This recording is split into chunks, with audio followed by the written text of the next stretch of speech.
Hello everyone, welcome to BM Education Channel. WBP SI main 2020 জন্য আমাদের চ্যানেলের সমস্ত সাজেশন ভিডিও নিশ্চয়ই আপনারা দেখেছেন।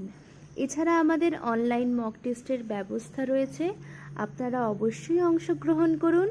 আমাদের ডেইলি মক টেস্টে অংশগ্রহণ করতে নিচের লিঙ্কে ক্লিক করুন, সেখানে দেওয়া নম্বরে হোয়াটসঅ্যাপে SMS করুন।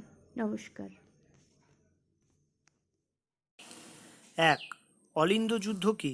সাম্প্রদায়িক বাটোয়ারা নীতির ওপর সংক্ষিপ্ত টিকা লিখুন। 2. 1935 সালের ভারত শাসন আইন পাশ হওয়ার ভিত্তি কী ছিল? এই আইনের প্রধান বৈশিষ্ট্যগুলি কী ছিল? 3. ক্রিপস মিশনের প্রধান প্রস্তাবগুলি কী ছিল? ভারতীয় জাতীয় বাহিনী অর্থাৎ INA এর ওপর সংক্ষিপ্ত টিকা লিখুন। 4. National thermal power corporation limited বা NTPCL কত সালে স্থাপিত হয়? ভারতের পূর্বাঞ্চলে অধিক তাপবিদ্যুৎ কেন্দ্র গড়ে উঠেছে কেন? 5. ভারতীয় অর্থনীতিতে জলবিদ্যুতের গুরুত্ব কী ছিল? 1. অলিন্দ যুদ্ধ। 1930 সালের 4ই ডিসেম্বর বাংলার 3 তরুণ বিপ্লবী বিনয় বসু, বাদল গুপ্ত, দীনেশ গুপ্ত অস্ত্রশস্ত্রে সজ্জিত হয়ে কলকাতায় অবস্থিত সরকারি সদর দপ্তর রাইটার্স বিল্ডিংয়ে প্রবেশ করে কুখ্যাত ইন্সপেক্টর জেনারেল সিম্পসন ও অন্য এক উচ্চপদস্থ কর্মচারী ক্রেগকে গুলি করে হত্যা করেন। এরপর রাইটার্স বিল্ডিং এর অলিন্দে সেনাবাহিনী ও পুলিশের সঙ্গে এই 3 তরুণের প্রচণ্ড লড়াই হয়, যা বিখ্যাত অলিন্দ যুদ্ধ নামে পরিচিত। সাম্প্রদায়িক বাটোয়ারা নীতি।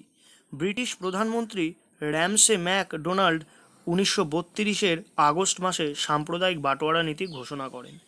1. মুসলিম, শিখ, খ্রিস্টানদের সংখ্যালঘু হিসেবে চিহ্নিত করা হয়েছে। 2. সাম্প্রদায়িক বাটোয়ারা নীতি ঘোষণা করল অনুন্নত শ্রেণী সংখ্যালঘু হবে এবং তাদের পৃথক নির্বাচনের স্বীকৃতি দেওয়া হয়। সাম্প্রদায়িক বাটোয়ারা নীতির প্রতি গান্ধীজির প্রতিক্রিয়া। 1. অনুন্নত শ্রেণীকে বাকি হিন্দুদের থেকে আলাদা করে তাদের জন্য পৃথক নির্বাচনের স্বীকৃতি সমস্ত জাতীয়তাবাদীদের দ্বারা তীব্রভাবে বিরোধিতা করা হয়। 2. গান্ধীজি দেখলেন সাম্প্রদায়িক বাটোয়ারা নীতি ভারতীয় ঐক্য ও জাতীয়তাবাদে আক্রমণ। 3. পৃথক নির্বাচন অস্পৃশ্যদের চিরতরে অস্পৃশ্য রেখে দেবে, তিনি বললেন। 4. আবার অনুন্নত শ্রেণীকে পৃথক রাজনৈতিক গোষ্ঠী হিসেবে চিহ্নিত করা হলে তিনি যুক্তি দেখালেন অস্পৃশ্যতা দূরীকরণ এর প্রশ্নে গোড়ায় ক্ষয় হবে।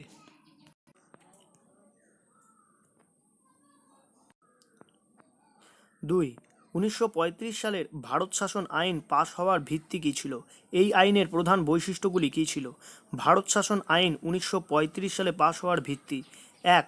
সাইমন কমিশনের রিপোর্ট। 2. দ্বিতীয় গোলটেবিল বৈঠকের ফল। 3. ব্রিটিশ সরকারের 1933 সালে প্রকাশিত সরকারি ইস্তাহার। আইনের প্রধান বৈশিষ্ট্য: কেন্দ্রে সর্বভারতীয় ফেডারেশনের প্রতিষ্ঠা ব্রিটিশ ভারত এক দেশীয় রাজ্যগুলিকে নিয়ে। 2. দেশীয় রাজ্যগুলি যুক্তরাষ্ট্রে যোগদান করতে অস্বীকার করলে এটি ফলপ্রসূ হবে না।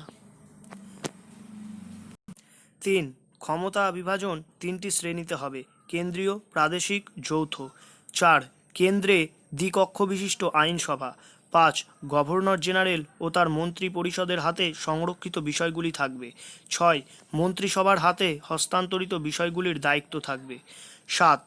প্রদেশে কক্ষ বিশিষ্ট আইনসভা তুলে দিয়ে তার পরিবর্তে স্বায়ত্তশাসন প্রবর্তন। 8. প্রাদেশিক শাসন বিভাগ এর প্রধান হবেন গভর্নর এবং তিনি ইচ্ছা করলে তার মন্ত্রিসভার পরামর্শ নিয়ে শাসন চালাতে পারেন। 9.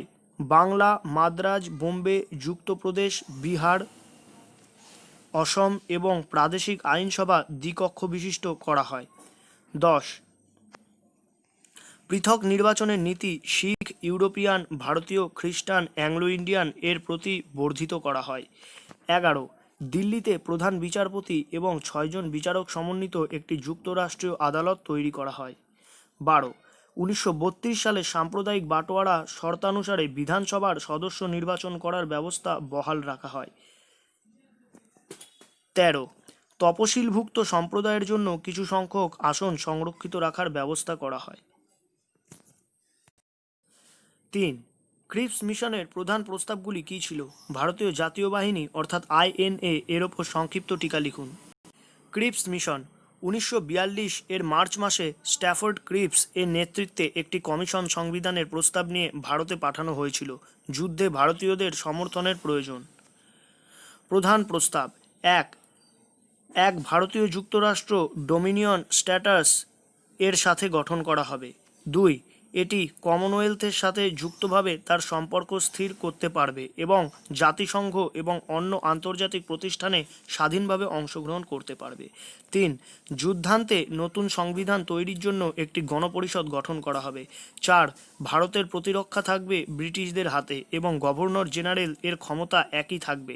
5 গান্ধীজি এই প্রস্তাবকে ফেল পড়া ব্যাংকের ওপর চেক কাটার সামিল বলে আখ্যায়িত করেছেন।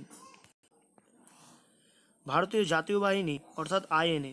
ভারতীয় জাতীয় বাহিনীর ধারণা প্রথম কল্পনা করেছিলেন ব্রিটিশ ভারতীয় বাহিনীর একজন ভারতীয় অফিসার মোহন সিং। 1943 সালের 2রা জুলাই সুভাষচন্দ্র বসু সিঙ্গাপুর পৌঁছালেন এবং যুদ্ধধ্বনি উত্থাপন করলেন, দিল্লি চলো। 2 ইন্ডিয়ান ইন্ডিপেন্ডেন্স লীগ এর সভাপতি নির্বাচিত হলেন সুভাষচন্দ্র বোস এবং ভারতীয় জাতীয় বাহিনীর কমান্ডার হলেন শীঘ্রই।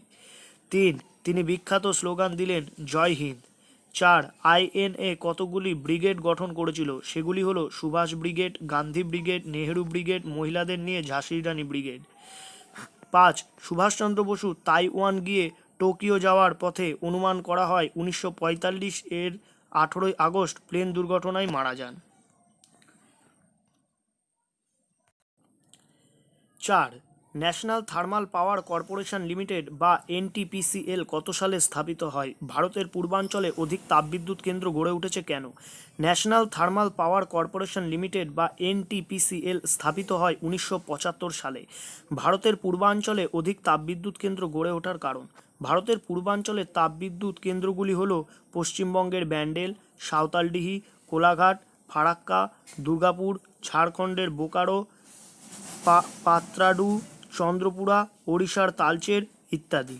ভারতের পূর্বাঞ্চলে তাপবিদ্যুৎ কেন্দ্রগুলি গড়ে ওঠার কারণ হল: 1 কয়লা পাওয়ার সুবিধা। তাপবিদ্যুতের প্রয়োজনীয় কয়লা পূর্ব ভারতের ঝরিয়া, বোকারো, তালচের প্রভৃতি কয়লা খনি থেকে সহজেই পাওয়া যায়। 2 বিদ্যুতের চাহিদা। পূর্ব ভারতের রাজ্যগুলি অত্যন্ত জনাকীর্ণ এবং এখানে বেশ কয়েকটি উন্নত শিল্পাঞ্চল যথা হলদিয়া শিল্পাঞ্চল, হুগলি শিল্পাঞ্চল, দুর্গাপুর, আসানসোল শিল্পাঞ্চল প্রভৃতি গড়ে ওঠায় বিদ্যুতের ব্যাপক চাহিদা রয়েছে। 3 অন্যান্য শক্তির প্রভাব। পূর্বাঞ্চলের রাজ্যগুলিতে বিশেষত ঝাড়খণ্ড, পশ্চিমবঙ্গ, উড়িষ্যার খনিজ তেল, প্রাকৃতিক গ্যাস ও খরস্রোতা নদী তেমন নেই, তাই স্থানীয় কয়লার ওপর ভিত্তি করে এই অঞ্চলে তাপবিদ্যুৎ উৎপাদন করার ব্যবস্থা করা হয়। 4 সরকারি সহযোগিতা। পূর্ব ভারতের তাপবিদ্যুৎ কেন্দ্রগুলি গড়ে তুলতে কেন্দ্রীয় সরকার এবং রাজ্য সরকার যৌথভাবে সক্রিয় উদ্যোগ নেওয়ায় তাপবিদ্যুৎ কেন্দ্রগুলি গড়ে তোলা সহজ হয়েছে। 5 অন্যান্য কারণ: উন্নত পরিবহন ব্যবস্থা, দক্ষ শ্রমিক, ব্যাপক চাহিদা, যন্ত্রপাতি পাওয়ার সুবিধা ইত্যাদি কারণে তাপবিদ্যুৎ কেন্দ্র গড়ে তোলা সহজ হয়েছে। 5 ভারতীয় অর্থনীতিতে জলবিদ্যুৎ এর গুরুত্ব কী ছিল? ভারতীয় অর্থনীতিতে জলবিদ্যুৎ এর গুরুত্ব: বর্তমান যুগকে বলা হয় বিদ্যুৎ যুগ। বিদ্যুৎ ছাড়া দেশের দৈনন্দিন জীবনযাত্রা, কৃষি, শিল্প, পরিবহন সবই অচল। ভারতের মতো বিশাল দেশে বিপুল পরিমাণ বিদ্যুতের প্রয়োজন। বর্তমান ভারতের অর্থনীতিকে সক্রিয় রাখার পিছনে জলবিদ্যুতের ভূমিকা কম নয়। 1 দেশের বিভিন্ন অংশে কৃষিকাজ, জলসেচের জন্য জলবিদ্যুৎ ব্যবহার করা হয়েছে, ফলে ভারতে কৃষি অর্থনীতি উপকৃত হয়েছে। 2 ছোটোখাটো কুটির শিল্প থেকে শুরু করে বৃহদায়তনের নানা শিল্পে বর্তমান জলবিদ্যুতের ব্যবহার হচ্ছে, যেমন দক্ষিণ ভারতে অধিকাংশ কার্পাস বয়ন শিল্প পশ্চিমঘাট পর্বতের বিভিন্ন জলবিদ্যুৎ কেন্দ্রের বিদ্যুৎ ব্যবহার করে। 3 ভারতের রেলপথের দৈর্ঘ্য এশিয়ার মধ্যে সবচেয়ে বেশি। এই বিশাল দৈর্ঘ্যের রেলপথের বেশ কিছু অংশ জলবিদ্যুতের মাধ্যমে চলে। 4 জলবিদ্যুৎ শক্তির ব্যবহার একদিকে যেমন ক্ষয়িষ্ণু শক্তি সম্পদগুলির সংরক্ষণে সাহায্য করে, তেমনি অন্যদিকে পরিবেশ দূষণ নিয়ন্ত্রণে সাহায্য করে, যা পরোক্ষভাবে দেশের পরিবেশকে সুস্থ রাখে। ভারত স্বাধীনতা লাভের পর জলবিদ্যুৎ উৎপাদন এর বিষয়ে যথেষ্ট গুরুত্ব আরোপ করেছে। এই গুরুত্ব আরোপের কারণ হলো কয়লা বা খনিজ তেলের মতো ক্ষয়িষ্ণু সম্পদের পক্ষে বেশি দিন যোগান দেওয়া সম্ভব নয়।